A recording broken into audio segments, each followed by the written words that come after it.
अख्खं देश इथं येऊन फुकट जेवतोय. भिकारी सगळे महाराष्ट्राचे इथं गोळा झाले. हा एक अपमान आहे. हा नुसता भक्तांचा अपमान नाही, तो बाबांचा सुद्धा अपमान आहे. अख्खं देश इथं येऊन फुकट जेवतोय. भिकारी सगळे महाराष्ट्राचे इथं गोळा झाले. हा एक अपमान आहे. हा नुसता भक्तांचा अपमान नाही, तो बाबांचा सुद्धा अपमान आहे. लोकांना भाषणामध्ये मराठी भाषेचे प्रत्येकजण वेगळे वेगळे अर्थ काढतो. जेव्हा मी भिकारी हा शब्द उल्लेख केला, त्यामध्ये आपण जर अधिकृत माहिती काढली पोलीस स्टेशनकडून, तर मागच्या 3 वर्षामध्ये जवळपास 4000 भिकाऱ्यांना या ठिकाणी पोलिसांनी अटक करून न्यायालयापुढे हजर करून त्यांना सुधारगृहामध्ये पाठवलेलं आहे. भिकारी याचा अर्थ साई भक्त ज्यांच्यावर आमची उपजीविका चालते, यांना हिंदवण्याचा पाप कोणीच करू शकत नाही. साई भक्त हे आमच्यासाठी आदरणीयच आहेत. कुणीही येऊ, आमचं म्हणणं भिकारी याचा अर्थ भिकारीच आहे, जे पोलिसांच्या अहवालामध्ये सांगितलं जातं. एक दुसरा क्रमांक की या ठिकाणी जे बाहेर राज्याचे लोक आलेले आहेत, बिहारचं असेल, त्या ठिकाणी इतर राज्याअंतर्गतच्या इतर भागातले जे गुन्हेगारी प्रवृत्तीचे लोक आहेत, जे कदाचित भिकारीचं सोंग घेतात किंवा रस्त्यावर पडलेले असतात, व्हाईटनर म्हणून एक प्रकार आहे तो वापरून नशा करत असतात, यांनी मुलींची छेड काढणे, यांनी मुलांचे काही कुठला अत्याचार, एक परवाच एक लैंगिक अत्याचाराची घटना घडली. मला शिर्डी विधानसभेमध्ये माझ्या महिला भगिनी सुरक्षित ठेवण्याचा पूर्ण अधिकार आहे. आणि म्हणून मी परत एकदा संस्थांना विनंती करतो की हे जेवणाचं प्रसादालयाचं जे भोजन आहे, याला 10 रुपये करण्याचा उद्देश एवढाच की जेवणाचं मूल्य केलं जाईल, जेवण वाया जाणार नाही. आणि दुसरा मुद्दा माझा स्पष्ट आहे की जे जेवण साईबाबा संस्थांमध्ये पर प्लेट 30 रुपयाचा आहे, किंबहुना 35 रुपयाचा खर्च संस्थांना येतो, ते जेवण आपण 10 रुपयाप्रमाणे भक्तांनी काही देणगी दिलेली आहे, तरी त्याच्यामध्ये 25 रुपयाची तफावत आहे. एकतर ती तफावत भरून काढावी, कारण की हा खर्च इतर देशातून आलेल्या साई भक्तांचा पैसा आहे. आणि या पैशाचा वापर प्रसादापेक्षा आमच्या परिसरातल्या मुलींच्या शिक्षणासाठी व्हावा, शिर्डीच्या विकासासाठी व्हावा, शिर्डीच्या आजूबाजूच्या लगत गावांसाठी व्हावा. याच्यामध्ये मागणी करण्यात कुठलीच चूक नाही. पैशाचा वापर हा योग्य दृष्टिकोनातून, आता मुलींचं शिक्षण होऊ नये असं कोणाची इच्छा आहे? त्यामुळे साई भक्तांना हिणवण्याचा कुणीही प्रयत्न करत नाही. साई भक्त हे आदरणीयच आहेत. भिकारीचा शब्दाचा उल्लेख हा जेन्युइनली त्या शब्दाचा अर्थ पोलीस स्टेशनमध्ये काढलेल्या रेकॉर्डनुसार तुम्हाला मिळेल की किती अपराधी जे पकडले गेले, किती असे भिकारीचे सोंग घेऊन आलेले लोक जे पकडले गेले, याचा पूर्ण रेकॉर्ड पोलीस स्टेशनकडून अधिकृतपणे मी जाहीर करणार आहे, जेणे की हा विषय पूर्णपणे क्लिअर होईल. याच्यामध्ये नवीन काहीच नाही. तुम्ही माझ्या भाषणाची जर क्लिप पाहिली तर माझ्या अगोदर माझ्याबरोबर जे ग्रामस्थ बसलेले होते त्यांनी याचा उल्लेख केला, बॅकड्रॉपमधून बोलायला मला लावलं आणि म्हणून मी त्याचा उल्लेख केला. ही जनतेची भावना आहे, शिर्डीमध्ये राहणाऱ्यांची भावना आहे की अशा प्रकारे मोफत जेवणामुळे अपराधी प्रवृत्तीचे लोक, अनवॉन्टेड लोक, जे इथले ग्रामस्थ नाही, जे साई भक्त नाही, त्यांचे वाढ होत आहे आणि त्याचा त्रास ग्रामस्थांना प्रमाणाबाहेर होतो. आणि म्हणून हा त्रास थांबवला जावा. मोफत जेवणामुळे ते जेवणाचं मूल्य नसल्यामुळे हे जेवण अतिरिक्त फेकलं जातं. त्याचं कचऱ्याचं विल्हेवाट करण्याची जबाबदारी शिर्डी नगरपंचायतवर येते. तो भार कमी व्हावा. आणि जेवणाचं मूल्य हे 10 रुपये म्हणजे मोफतच आहे, पण 10 रुपये ठेवल्याने त्या जेवणाची योग्य ते मूल्यमापन केलं जाईल आणि संस्थांचा जो पैसा, जो खर्च होतो, तो योग्य ठिकाणी वापरला जाईल, असं आमची त्याच्यामध्ये भावना आहे. तुमच्या या वक्तव्यानंतर अनेक साई भक्तांची देखील आता प्रतिक्रिया समोर येत आहे की भक्तांच्या दानातून हा साईबाबा संस्थांचं जे सगळी व्यवस्था आहे ते चालते, याच्यामध्ये आक्षेप कोणाचा का असावा?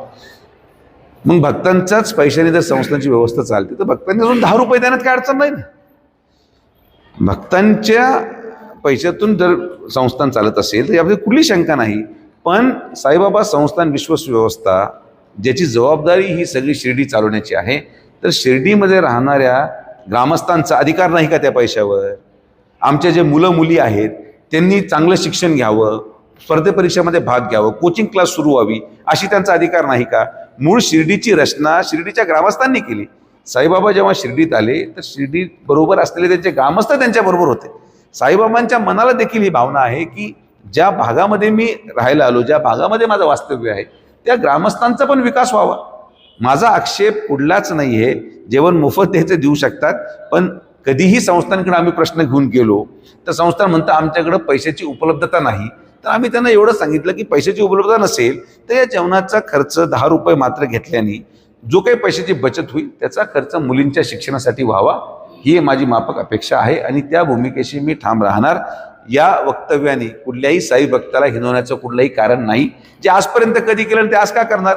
भिकारी हा शब्द तंतोतंत त्याच प्रकारे लागू होतो जे पोलिसांची आकडेवारी सांगते. आपण यासाठी काही कागदोपत्री पाठपुरावा करणार आहात का? आम्ही मीटिंग घेणार आहोत. माननीय जलसंपदा मंत्री नामदार राधाकृष्ण विखे पाटील साहेब हे संस्थान विश्वस्त व्यवस्थेवर मीटिंग घेणार आणि मीटिंग घेऊन आमची मागणी हीच आहे. या मागणीचा उद्देश कदाचित बाहेरच्या शिर्डीच्या किंवा शिर्डी विधानसभेच्या आणि तालुक्याच्या बाहेरच्या जनतेला किंवा मीडियाला लक्षात येणार नाही. आम्ही जे सहन करतो शिर्डीमध्ये वाढत्या गुन्हेगारीचा परिणाम, आज आम्ही किती जरी मोठे झालो पण जर माझ्या मुली सुरक्षित नसतील तर मग माझ्या मुली सुरक्षित ठेवण्यासाठी जे बदल संस्थान विश्वास व्यवस्थेमध्ये करणं आवश्यक आहे ते बदलाची मागणी आम्ही नागरिक या नात्याने करत राहणार. कारण की आम्हाला इथं राहायचं आहे. इतर लोक एक दिवसासाठी येतात निघून जातात पण आम्हाला राहायचं आहे, आमच्या लोकांना राहायचं आहे आणि म्हणून मला त्यांना सुरक्षित ठेवणं क्रमप्राप्त आहे. माझ्या बोलण्याचा अर्थ साई भक्ता नव्हते, माझ्या बोलण्याचा अर्थ भिकारीच होता आणि त्याचा परिणाम त्याचा प्रूफ हे आपल्याला डेटा रेकॉर्डमधून मिळेल. मी शिर्डी प्रसादालयामध्ये गेल्यानंतर 50 रुपये भरून जेवण करतो.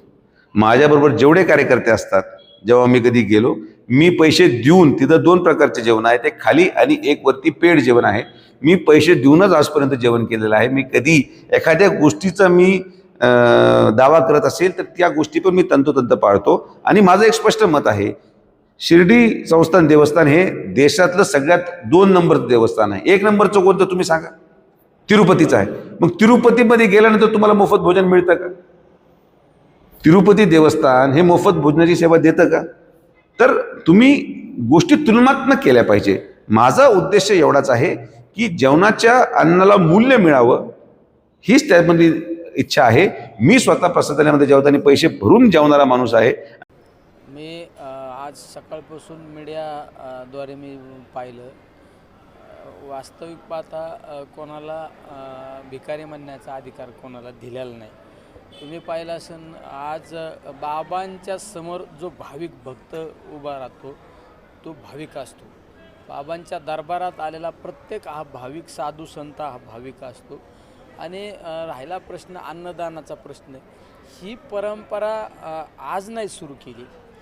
ज्या बाबांना आपण फकीर म्हणून ज्या बाबांकडे पाहिलं त्या बाबांनी अन्नदानाची परंपरा सुरू केलेली आहे आणि ती परंपरा अखंडितपणे आज या ठिकाणी चालू आहे. या शिर्डीमध्ये या देशातील प्रत्येक कानाकोपऱ्यातला भाविक भक्त या ठिकाणी येतो असतो आणि तो प्रत्येक आलेला भक्त आपल्या दातृत्व भावनेतून, आपल्या श्रद्धेच्या पोटी या ठिकाणी काही ना काही दान करत असतो आणि त्या दानाच्या माध्यमातून हे अन्नदान चालू असतं. कारण आज आपल्याकडं पाहिलं तर आपण बऱ्याच वेळा एखाद्याला विचारलं तर अन्नदान हे सर्वश्रेष्ठ दान असतं. त्यामुळं प्रत्येक आलेला भक्त या ठिकाणी काही ना काही दानरूपी दान देत असतो आणि शेवट ही परंपरा आज आपण सुरू नाही केलेली, ही परंपरा बाबांनी सुरू केलेली आहे. त्यामुळं ही गोष्ट त्यांनी जे वक्तव्य केलं हे निंदनीय आहे. हा येणाऱ्या भाविकांचा, येणाऱ्या भक्तांचा हा एक अपमान आहे. हा नुसता भक्तांचा अपमान नाही, तो बाबांचा सुद्धा अपमान आहे. मात्र ते म्हणालेत की मी हे वक्तव्य साई भक्तांच्या कुठल्याही भावना दुखू नये यासाठी केलं नव्हतं. भिक्षेकरूंचा जो साई भक्तांना त्रास होतो, लुटमार होते किंवा मारहाण होते साई भक्तांना, यासाठी भिक्षेकरूंचा बंदोबस्त व्हावं, मोफत जे जेवण दिलं जातं ते मिळू नये भिक्षेकरूंना. साहजिक त्यांची क्लिप पहा तुम्ही, त्या क्लिपमध्ये भिक्षेकरू काय ऐका, भिक्षेकरू आणि भिकारी यामध्ये अनेक तफावती. तुम्ही जर एखाद्याबद्दल भिकारी म्हणण्याचा तुम्हाला अधिकार दिलेला नाही. बाबांसमोर हा भक्त कुठलाही भक्त असू तो बाबांना सारखा आहे. एखादा भक्त एकदम गरीब कुटुंबातला असू, एखादा पायवारीने आलेला असतो, एखादा भिक्षेकरू भक्त जरी असला बाबांसमोर आणि एखादा धनदांडगा जरी असला तो बाबांना सारखा आहे ना. त्यामुळं तुम्ही जे वक्तव्य केलं हे चुकीचं आहे. याचा राज्यामध्ये पडसाद साईबाबांच्या भक्तामध्ये आज आपल्याला तीव्रता पाहायला मिळत आहे. परंतु भिकारी शब्द त्यांनी सुजय विखेंनी आता स्पष्टीकरण दिलेलं आहे की भिकारी शब्द जे पोलीस रेकॉर्डवरती भिकारी आहे, जे भिक्षेकरू आहे, त्यांच्यासाठी हा शब्द वापरलेला आहे, जे रेकॉर्डवरती आहे असं त्यांनी म्हटलेलं आहे. आज तुम्ही भूमिकेवर ठाम असल्याचं त्यांनी म्हटलेलं आहे. जवळपास 4,000 जे भिकारी आहेत त्यांना पोलिसांनी नेत सुधारगृहामध्ये त्यांची रवानगी या ठिकाणाहून केलेली आहे. आज तुम्ही या नंतरच्या वक्तव्याला काय महत्त्व आहे? तुम्ही बोलताना सरळ बोलले की महाराष्ट्रातील देशातील भिकारी या ठिकाणी येतात. अरे बाबांसमोर तो भाविक असतो ना, जो बाबांसमोर नतमस्तक होतो तो कोण आहे? तो बाबांचा भाविक आहे. तो भाविक आहे, तो श्रद्धेपोटी या ठिकाणी येतो आणि त्याला बोलण्याचा अधिकार नाही ना. एखादा मनोरुग्ण असला, त्याला पोलिसांनी त्याच्यावर कारवाई केली, हॉस्पिटलमध्ये दाखल केलं, याचा अर्थ तो मनोरुग्ण आहे ना, त्याला त्याचा दोष नाही काही ना. जे शुल्क आकारण्याच्या संदर्भात त्यांनी म्हटलं की ते पैसा जे आहे तर शैक्षणिक कार्यासाठी वापर व्हावा असं देखील त्यांनी म्हटलेलं आहे. कसं पाहता आता वास्तविक पाहता त्यांना हा बोलण्याचा कुठलाही अधिकार नाही. त्यांच्या इतक्या मोठमोठ्याला संस्था आहेत, तिथं गरिबांच्या पोरांना शिक्षण द्या ना. ही अखंडितपणे चाललेली परंपरा ही मी काय सांगितलं तुम्हाला, ही परंपरा आम्ही चालू केलेली नाही. याची मुहूर्तमेढ आदरणीय बाबांनी मुहूर्तमेढ रवलेली ही अन्नदानाची, आणि अन्नदान हे अखंडितपणे चालू राहणार आहे. शेवट या बाबांच्या झोळीमध्ये काही कमी पडत नाही. उद्या तुम्ही शिक्षणाच्या बाबतीत जरी खर्च करायचं ठरलं तर बाबांचे अनेक भाविक, कारण बाबा त्यांच्या हातून करून घेणारे हे कार्य. उद्या हॉस्पिटलचं इतकं मोठं काम चालतं, कुठं हॉस्पिटलच्या कामात कमतरता पडली, कारण बाबा हे सगळं करून घेतात भाविकांकडून. बाबांना सुद्धा माहिती आहे कुठल्या भाविक भक्ताच्या हातातून काय करून घ्यायचं. त्यामुळं जो अधिकार वाणीने बोलतो त्यांचं काय योगदान आहे हे सुद्धा आपण तपासलं पाहिजे.